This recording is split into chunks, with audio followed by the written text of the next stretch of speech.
میں شکر گزار ہوں کہ ملیر کراچی کا ایک ہسٹورک حصہ ہے اور لیاری کو بھی ایک ہسٹورک حصہ کہوں گی.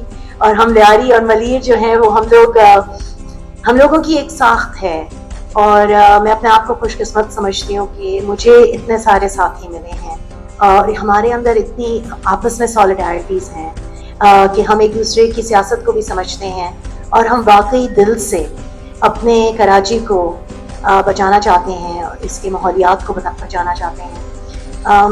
اور ہم لوگ طریقہ جو استعمال کرتے ہیں از ناٹ جسٹ احتجاج, it is combined with building knowledge. تو ادھر جتنے بھی لوگ بیٹھے ہیں جن نے اس EIA رپورٹ کی ملیر ایکسپریس میں آبجیکشنز ڈالی, سلمان بیٹھے ہیں, آئی ہوپ وہ اپنی بات رکھیں گے. تو یہ نالج شیئرنگ جو بہت ہی ایک جنرس اور کھلے دل سے ہوئی ہے, تو اسی کی وجہ سے میں کہتی ہوں کہ جو اسٹے آرڈرز اور کامیابیاں ہمیں ملی ہیں, جو ADB کے ہمیں $5 ملین روکے, تو یہ اس جرت کی وجہ سے ہے. جو دل کی بات کریں, سچ بات کریں, اور چاہے وہ میڈیا ہو اسٹریٹجی, لیگل اسٹریٹجی ہو, پولیٹیکل احتجاجی اسٹریٹجی ہو, ہر چیز کو لے کے چلیں, ایون تک کہ سوشل میڈیا کے اوپر تصاویر لگا کر اپنے بیانیے دیں ایکو سسٹم کے لیے. دریا لیاری اور دریا ملیر کاشتکاری کے اہم ذرائع تھے. پہاڑی علاقوں میں بارانی کاشتکاری ہوا کرتی تھی. یہ جو آج کل آپ لوگ کیرتر کا نعرہ لگاتے ہو, یہ پہاڑی سلسلہ کوہ باران کہلاتا تھا. اب اس کا نام کیرتر ہو گیا ہے. باران کے لغوی معنی ہیں برسات, بارش. کراچی کی زمین, میٹھے پانی کے دریا اور ماحولیاتی ساخت نے مل کر اس طرح کی زمین یا اس طرح کا ماحول بنایا کہ بہت کم ملکوں کو اس طرح کی زمین نصیب ہوتا ہو. یہ وہ دھرتی ہے جہاں پرندے اس مٹی میں دانا پھینک دیں تو بغیر کسی جدوجہد کے جنگل جلیبی, انجیر, بادام کے درخت لگ جاتے ہیں. دنیا کے کئی ملکوں میں لاکھوں ڈالر خرچ کرنے کے بعد بھی چیکر کے درخت نہیں اگائے جا سکتے. تو کراچی والوں ذرا سوچو, صرف سوچتے نہ رہو بلکہ زندہ رہنے کے لیے کچھ کر دکھاؤ. 1866 اور 1869 اس دوران 1866 میں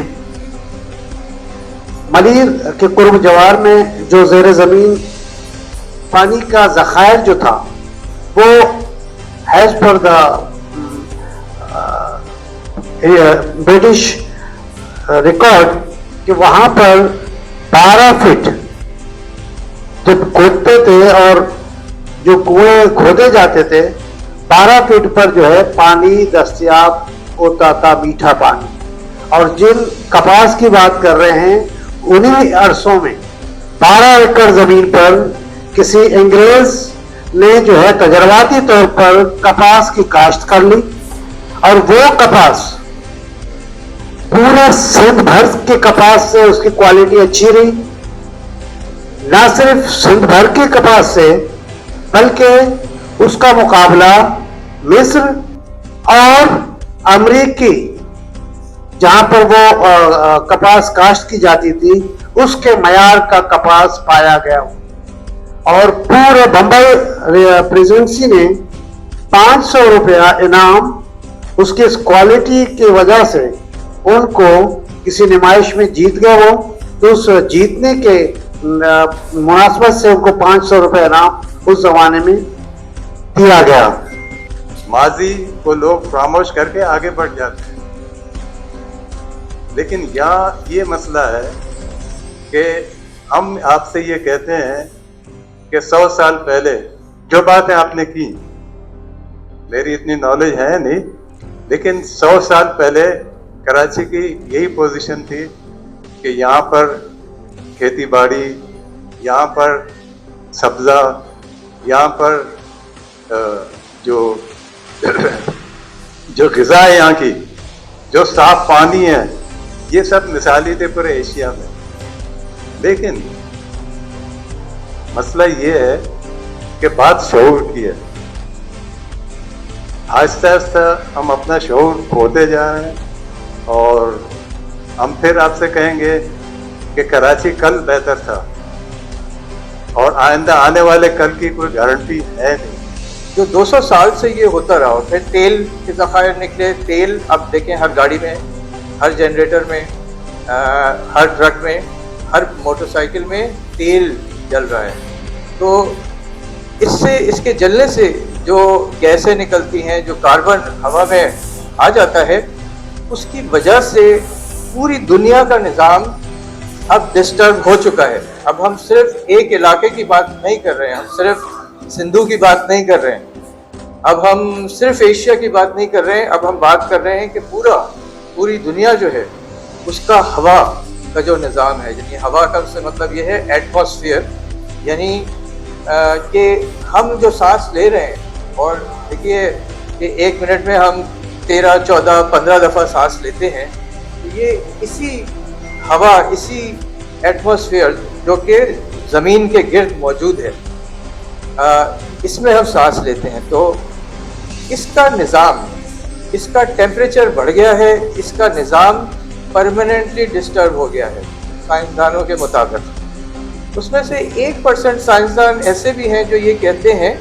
कि समंदर जो है, ये वाली कार्बन जो हवा में चली गई है, ये कुछ 100 साल बाद दोबारा से उसको एब्जॉर्ब कर लेगा, लेकिन वो 1% है।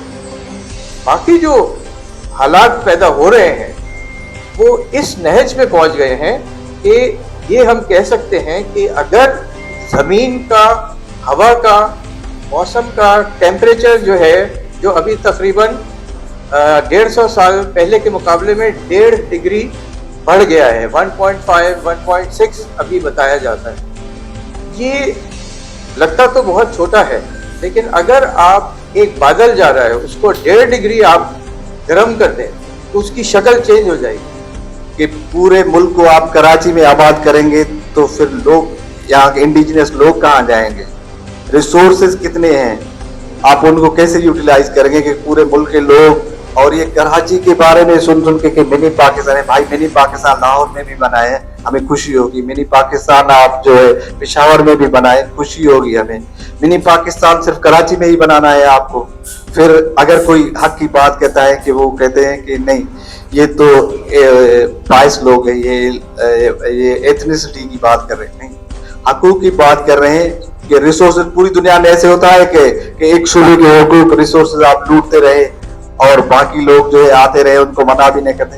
तो एक आइन में तरामीम आनी चाहिए। आइन आपने ऐसा बनाया है, उसको बैलेंस आइन बनाए कि जिसके जो सूबे में जो रिसोर्सेज हैं वो उनके लोगों पे इस्तेमाल है। हमारे यहाँ ये माहौलियात, एनवायरनमेंट, क्लाइमेट चेंज या ये आबी गुजरगाहें, ये तो किसी सूरत जो है वो किसी लिस्ट में ही नहीं है। अगर हम पीरियोडिक्स की कोई लिस्ट भी देखें ना, अगर सरकार की, हुकूमती इदारों की, ब्यूरोक्रेट्स की, तो उसमें यानी पहली 20 में तो कहीं कम से कम जो मैंने जो बैठक की, जो बातचीत की, उसमें कहीं नजर नहीं आती।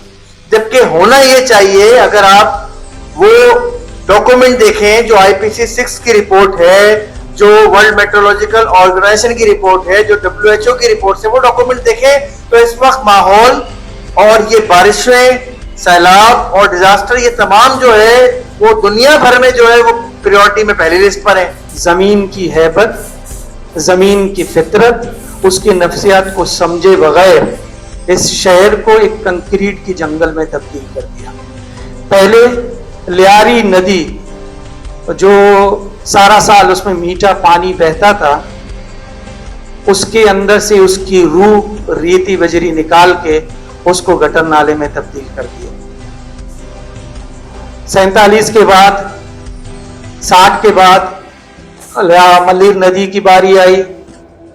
कोरंगी जो एक ज़री इलाका होता था, उसके मुतासरीन जिनकी ज़मीनों पे आम, अमरूद और केले के बागात हुआ करते थे, उनमें से कई किरदार आज भी जिंदा हैं। अगर कोई उन्हें जाके सुने, उनसे जाके पूछे कि कोरंगी जो आज इंडस्ट्रियल जोन है, वहाँ पहले क्या होता था और वो मल्लीर दरिया की हैसियत क्या होती थी। यहाँ पे जो तबाही है, बगैर किसी मास्टर प्लान के सिर्फ कब्जा माफिया, बिल्डर माफिया के हवाले करके, जैसे मैंने कहा कि किसी के लिए ये दुबई था, किसी के लिए ये सिंगापुर था और किसी के लिए लंदन।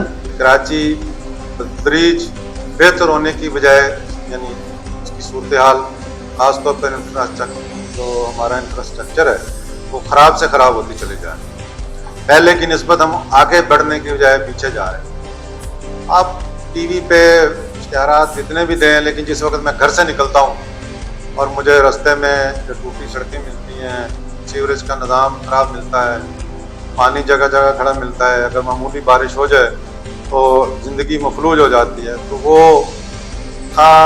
इश्तिहारात रोज़ाना की बुनियाद पे टीवी पे चलें, लेकिन हकीकत तो यही है कि सूरत हाल कोई अच्छी नहीं है।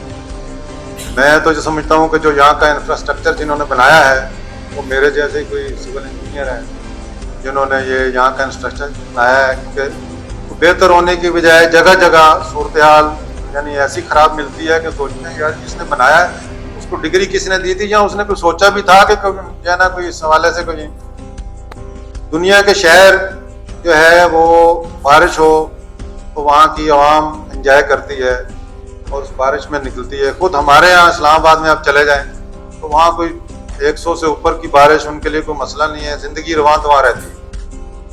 हम तो ये सोच रहे हैं ख़ासतौर पर जो अभी जो हालात चेंज हुए हैं, जो एनवायरनमेंट हमारा चेंज हुआ है, तो गुजरात में मैं पढ़ रहा था कि 577 मिलीमीटर बारिश हुई। तो कराची खुदा न खास्ता अगर इसके आदी भी हो गई तो हम तो मेरा ख्याल में यहाँ से लाशें उठाएंगे। तो अल्लाह उस वक्त से हमें बचाए, उससे पहले कोई सूरत हाल बेहतर हो।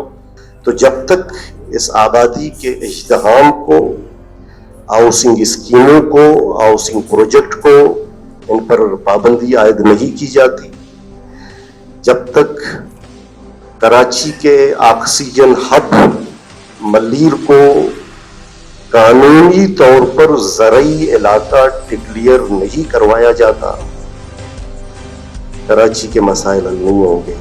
कराची के मसाइल के हल के लिए नागुज़ीर है कि कानून साजी की जाए, शहरी मनसूबाबंदी को असर नौ मुरतब किया जाए, बसूरत दीगर